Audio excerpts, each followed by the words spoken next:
owns Swains Island. He and his family own Swains Island. And his wife came with us. She was one of the 3 cooks. Alex had to stay behind because the legislature was in session, and so he had to be there. His brother met us on the island, and his brother was on the island with us throughout. And so we pulled away from the harbor, and you can see it's a very pastoral setting. But you cannot get away from McDonald's, even in Pago Pago. That's the governor's mansion, the fuel dump, and this is the outlet to the ocean.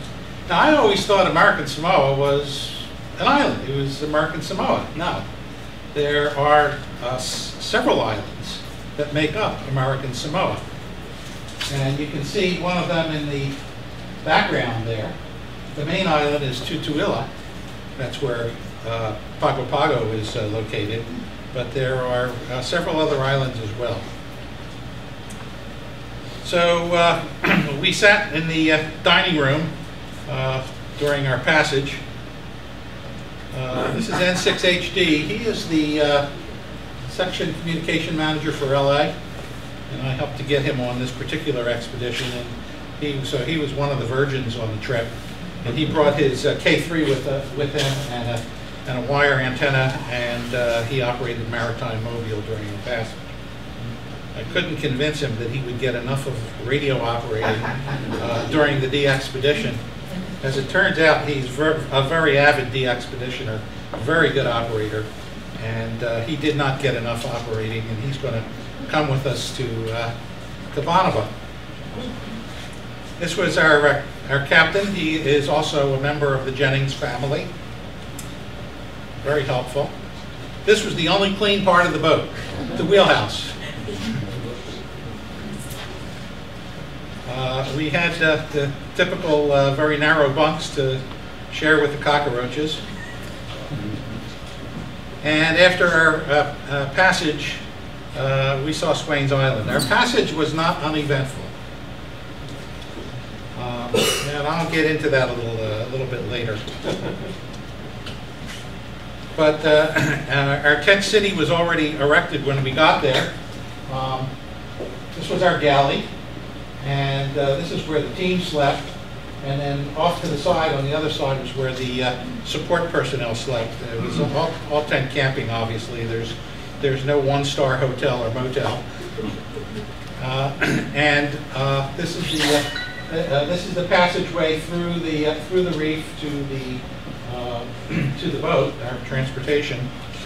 And that's how we're offloaded, you know. And the boat's gone up and down and side to side, and they pull these little Zodiac up and offload stuff. And even though it was just a very short trip, they made us put on the Coast Guard floats.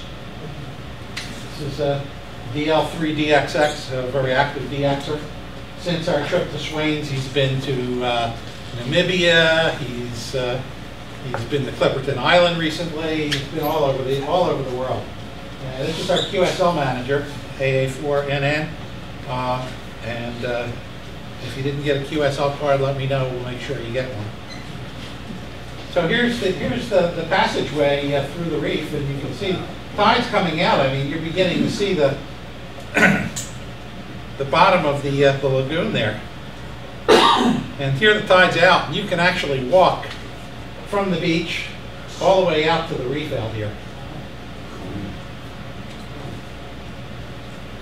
And then when the tide comes in, it's very spectacular. And you see all the all these blowholes. This is David Jennings, who was our host, and a prince of a guy, and he made sure that we were very comfortable, and I can honestly say he was as successful as anybody for this de-expedition to take place and to be successful. This was David's son. So everything was loaded onto the beach. And then fortunately we had a little four-wheeler and a little wagon so that we could get our equipment up and down the beach. This is the turnpike on Swains Island. And you can see it's all coral. There's really, this is not a sandy beach, so it's all coral, very rocky. And the beach is really not that wide. Out here, it's warm. As soon as you walk into the jungle there, you are surrounded by mosquitoes.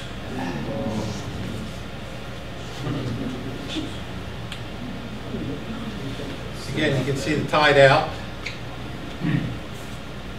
Narrow beach. Not very hospitable. So we got all our stuff unloaded and set to work to putting our antennas up. I won't get into the specifics of the antennas because they're the same type of antennas we've used on all the other DXpeditions that I've talked to you about. Basically single band vertical dipole, 2-element parasitic arrays for 10 through 20, and verticals for 30, 40, 80, and 160. We did have a 4-square on 40. Actually, we had 2 4-squares for 40, one at the sideband and one at the CW sites. But the phasing box for one of the 4-squares did not work very well, so we ended up just using a single element vertical for 40, and it worked fine. These antennas are very easy to put together. I put this in here. Being the doctor on the trip, I had responsibility for making sure that people stayed healthy. And one of the things that I suggested was that since we knew we were going to be on a coral beach, you should not be running around in flip-flops. You should wear either boots or at least tennis shoes.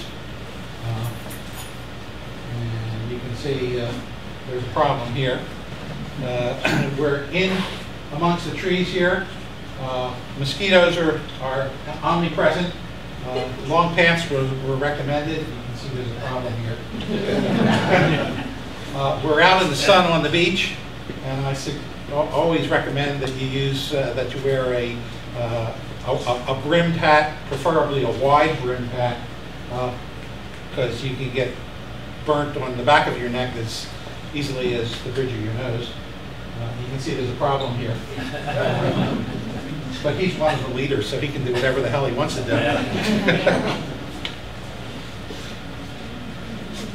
So, again, very narrow beach. This is a 4-square for 40. And if you look closely, you can see, first of all, that the tide's out here. So when the tide does come in, it comes in up to about this level here. There's not much beach. And if you look at the 4-square, you've got 1 square, 2 square, 3 square. Where's the 4th square to make it a square? Well, it's back here in the jungle. So it was difficult to erect this particular kind of antenna on such a narrow beach. This was our 160-meter antenna, and you can see the other antennas in the background here. What I call antenna alley. And I won't take credit for putting this antenna up, because if I would not have put it up here.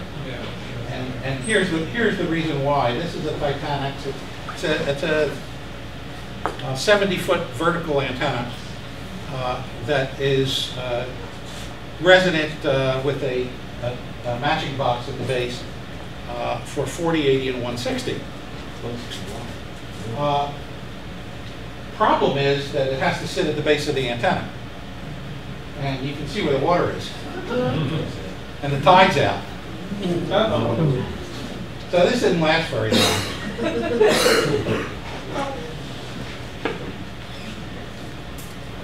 Yeah, this antenna really, if it had been put up, should have been put up way back here. But they didn't want to do that because then they'd have to put radios into the jungle and get eaten alive by the mosquitoes. The second problem was the antennas require guying, and you need stakes, and you can see there's not much room to put stakes out because you're going to be in the water. Well, you know, these stakes didn't last very long in the surf, and in fact, we did lose some of these stakes. So that part of the planning really didn't go as smoothly as I would have hoped. But the other antennas did perform well, and they were relatively easy to get up. And we had two sets of antennas, one for the CW side of operations, and the other set for sideband and radio teletype.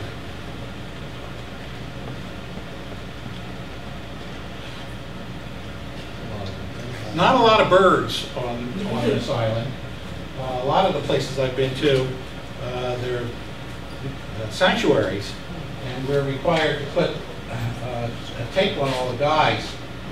But here, since there weren't a lot of birds, we really didn't have to bother much with that, and that was a blessing because it's a pain in the neck to label all the guy ropes and deal with that. So the other thing that you'll notice is this was our 30-meter vertical, and the beach was so unstable that we actually ended up using a pallet to stabilize this particular antenna. One of the problems that I don't think the organizers appreciated was that you really need to use very long stakes in a coral beach like this. If you're in a sandy beach, you can get away with shorter stakes, but in a coral beach, you really don't get much purchase on the stakes, and they move around. So this was the base of the 30-meter antenna, and we had some big stakes that held the pallet in place and then ran the radios out. And this doesn't project very well, does it? But I think you can see this is what happened to that 30-meter vertical when one of the stakes came out. And unfortunately, it bent here such that it was impossible to get the antenna back to a vertical position again, because when you raise it, it gets to a certain point, and then it just bounces up to vertical. And all this would do, because of the bend, was it would just rotate around circularly. Couldn't get it up. Now we did operate 6 meters. We had there's a new antenna concern, Innov antennas, and they did provide us with a 6-meter Optes 5-element 6-meter beam that we used, but unfortunately 6 meters never really opened up for us while we were there. Well, I'm sure he was listening for us. This was our sideband, actually, I'm sorry, this was our CW10. And we had 3 operating sites plus the 6-meter radio at this particular site. And, pretty standard setup, paddle, bandpass filters, radio, amplifier. We used KPA 500 amplifiers. We had 4 of them. They're made by Elecraft. Anybody is in the market for buying a HF amplifier, do look at the KPA 500. It is a beautiful amplifier, runs 500 watts, and it's just so easy to use. It's seamless. We had ICOM 7600 transceivers, and at these 2 sites, we had the ICOM amplifiers that were sitting on the coral beach here. Fans are very important.